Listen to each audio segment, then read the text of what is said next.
সুপ্রিয় দর্শক মণ্ডলী, আসসালামু আলাইকুম।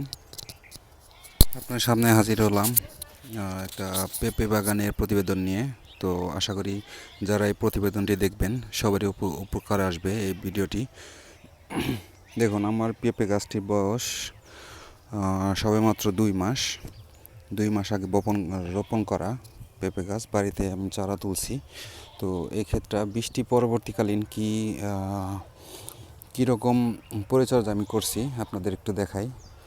দেখুন, বৃষ্টির পূর্বে এবং বৃষ্টি পরবর্তীকালীন ঠিক এই অবস্থা ছিল। আমার এই পুরো জমিনটা এরকম ছিল, এরকম ঘাস আর ঘাস ছিল, পেঁপে গাছ দেখা যাইতেছিল না। তো তখন আমি কি করব ভেবে চিন্তা ভাবনা করে তারপরে দেখলাম একটা পরিষ্কার পরিচ্ছন্ন অভিযান চালানোর দরকার। সেজন্য পরিষ্কার পরিচ্ছন্ন করার পরে আপনাদের প্রতিবেদনটি করতেছি আমি। তো দেখুন, শুধু আমি পরিষ্কার পরিচ্ছন্ন করি নাই, আর একটা ফসল ফলানোর চিন্তা ভাবনায় আছি আমি। তো পেঁপে বাগানে যাদের চারা এরকম ছোট ছোট, এখন বৃষ্টি পরবর্তীকালীন সময়ে আমার পেজে আমার চ্যানেলে আরেকটা ভিডিও আছে যে বৃষ্টিকালীন সময়ে কিভাবে সেচ ব্যবস্থাটা করতে হয় এবং পানি যদি জমে, বৃষ্টির পানি, তাহলে খেতে কী কী ক্ষতি হতে পারে সে বিষয়ে একটা প্রতিবেদন আগেই করা আছে, আপনারা চাইলে দেখে নিতে পারেন। যাই হোক, খুবই সুন্দর করে দেখুন, আমি প্রথম দিয়ে ওটাকে বলে ছোট একটা লাঙ্গল, হাত লাঙ্গল, যেটা হাতে টানতে হয়। স্থানীয় ভাষায় আরহা বলে, কেউ ফাল বলে। যাই হোক, ফাল দ্বারা আমি 2বার ট্রাক্টর দিয়ে আমি চাইছিলাম হাল বাইতে পুরো ক্ষেতটা, কিন্তু পরে চিন্তা ভাবনা করে দেখলাম ট্রাক্টর থেকে আমি হাতে করলে সবচেয়ে ভালো হয়। তো আমি হাতে করছি। দেখুন, খুবই সুন্দর করে করছি। হাতে করার পরে এরকম আবর্জনা ছিল পুরো ক্ষেতটাতে। তো সেই আবর্জনাটা কীভাবে পরিষ্কার করছি, প্রথম হাতে ফালটা টানছি, টানার পরে নাংলে দিয়ে সব ঘাস একত্রিত করছি। তারপরে এক সাইড থেকে এক সাইড থেকে পরিষ্কার করতে করতে করতে করতে করতে করতে পুরা বাগানটাই পরিষ্কার করা হয়ে গেছে। দেখুন এখন কত সুন্দর দেখা যায়। আর তারই সাথে আমি আসলে শীতকালে যখন শীত শুরু হয় তখন গাছটা বেশি বাড়ে না, যেভাবে থাকে ঠিক ওই অবস্থায় থাকে, বাড়ে না। এর জন্য কেউ শীতকালে তেমন একটা সার প্রয়োগ করে না। তো বৃষ্টি পরবর্তীকালীন তারপরও আমি একটা ফসল যেহেতু করতে চাইতেছি, সেই ফসলের জন্য আমাকে কিছু সার ব্যবহার করতে হয়েছে, যেটা গাছের জন্য এবং জমির জন্য যে ফসলটা উঠবে তার জন্য খুবই সুন্দর একটা কাজ হয়েছে।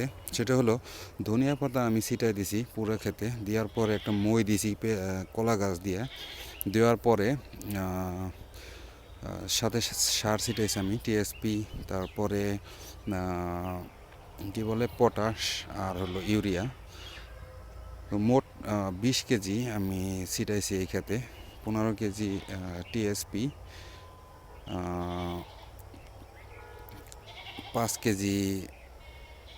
3 কেজি ইউরিয়া, আর 2 কেজি হইল পটাশ।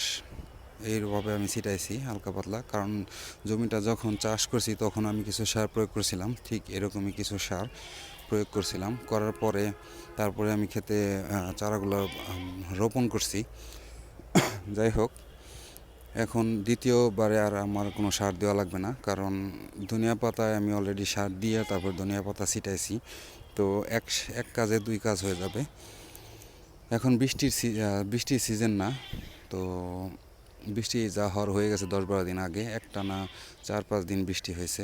তো সেই বৃষ্টিতে অনেক চাষি জমিতেই গাছ মারা গেছে, কারণ সুন্দর করে ক্যানেল কাটা ছিল না, ড্রেন কাটা ছিল না পানি নিষ্কাশনের জন্য।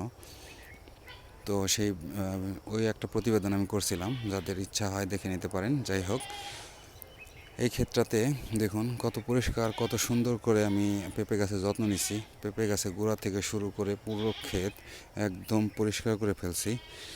তাতে কি হবে, যে সারটা আমি প্রয়োগ করছি কোনো ঘাসে ধরবে না, সরাসরি গাছে চলে যাবে। আর যখন ধনিয়া পাতা জ্বালাবে হয়তো সেও কিছু শোষণ করে নেবে।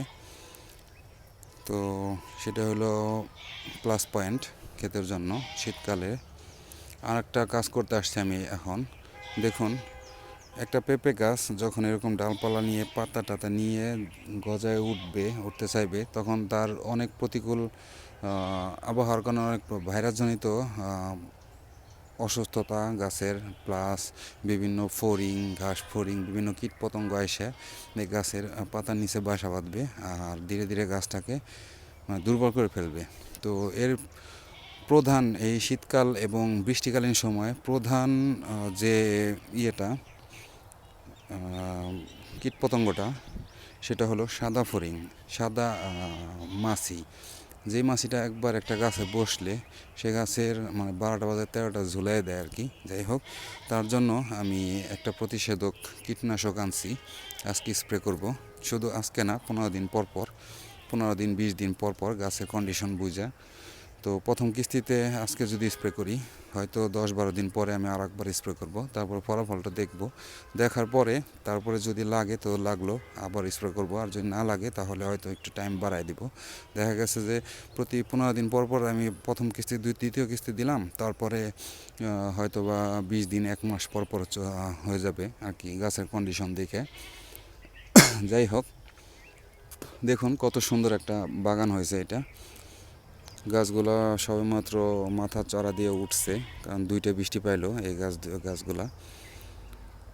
আর হয়তো বৃষ্টির দরকার হবে না, শীত শেষে হয়তো একটা জাবরের ব্যবস্থা করতে হবে। জাবর যেটাকে বলে, পানি দিয়ে ক্ষেত্রকে ভিজাই দিতে হবে একটা বার, তাহলে একদম সঠিক পরিচর্যা এবং সঠিক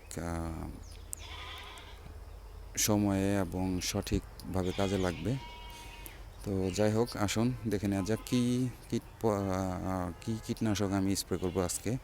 আর এই কীটনাশকের মূল উদ্দেশ্য হলো সাদা মাছি, যেটা গাছকে নিমিষে ধ্বংস করে দেয়। সাদা মাছি তাড়ানো এবং বিভিন্ন রকম জাপ পোকা, তারপরে বিভিন্ন রকম কীটপতঙ্গ, ঘাস ফড়িং এগুলো বসতে পারবে না গাছে এবং ক্ষতি করতে পারবে না।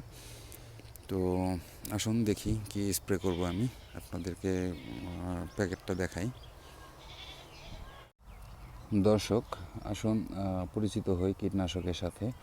তো এই দেখুন একটা কীটনাশক, এই কীটনাশকটা আমি এখন স্প্রে করব। এইটা সাথে আর একটা আছে, এইটা ক্লোফা প্লাস ইমিডাক্লোপ্রিড 70% WDG। আর এটা হলো অ্যাসিটানেট 20 SP। দেখুন,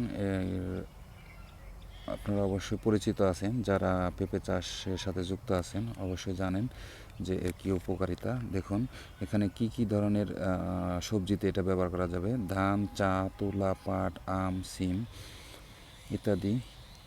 আর এর কী কী নিরাময় করবে: বাদামি ঘাস ফড়িং, পামরি পোকা, উই পোকা, অ্যাফিড, জেসিড, সাদামাছি। আমার মূলত এখানে আপনাদের সাথে আগে শেয়ার করছি, সাদামাছির জন্য আমি এটা ব্যবহার করতেছি। আর প্যাকেটের গায়ে অবশ্যই আপনারা দেখে নেবেন কীভাবে কী পরিমাণ মিশাইতে হয়।